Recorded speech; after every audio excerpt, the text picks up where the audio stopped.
There's a forgotten stretch of railway deep in the mountains of Colorado, surrounded by thick forest and icy winds. Locals call it the last stop, not because it's the end of the line, but because no one who boards there ever comes back. Abandoned since the 1960s, the tracks are rusted, and the station crumbles under the weight of time. But every year, on the night of the winter solstice, a train whistle echoes through the valley, even though no trains run there anymore.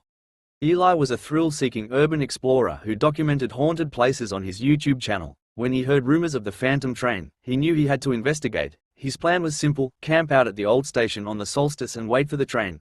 Armed with a camera, flashlight, and a backpack of supplies, he ignored the warnings of locals and set off into the snow-covered forest. As midnight neared, the forest grew unnaturally silent. Not a single owl hooted, no wind blew. Eli's breath fogged the frozen air as he walked the platform. Suddenly, a low whistle cut through the silence, soft, distant, but real. Then, out of the darkness, a train light pierced the fog. It was an old steam locomotive, blackened by soot, its wheels grinding silently. There was no conductor, no passengers, yet the doors opened for him. Animation, and it should be free from YouTube copyright. Against his better judgment, and for the sake of content, Eli stepped onto the train. The interior was pristine, like a museum relic frozen in time. Velvet seats, golden chandeliers, and echoes of classical music filled the air.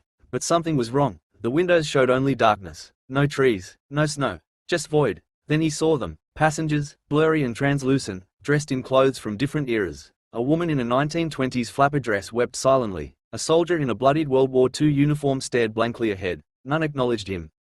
Eli tried to leave, but the door had vanished. Panic crept in. He walked through the train, calling out, trying to find an exit. Each carriage seemed to shift in size and time. One car was a 1950s diner. Another, a Victorian drawing room. Whispers followed him, speaking his name. When he looked at his camera, it no longer showed his reflection, only static. A voice finally answered him, raspy and cold. You boarded. Now you ride. Eli stumbled into the final car, where a dusty journal sat on a table. It belonged to the original conductor, dated 1961.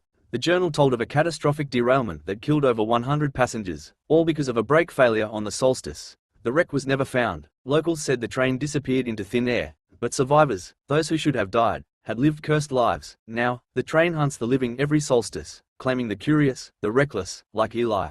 Eli's final entry on his camera appeared online a week later. It showed the train door closing, his frightened face, and the sound of distant screams. No one knows who uploaded it. Search parties found no trace of him, just his phone, cracked and frozen, on the old platform. Every winter solstice since, the video reposts itself automatically, even if deleted. And late at night, if you listen closely, you can still hear a whistle in the distance, followed by a knock at your door.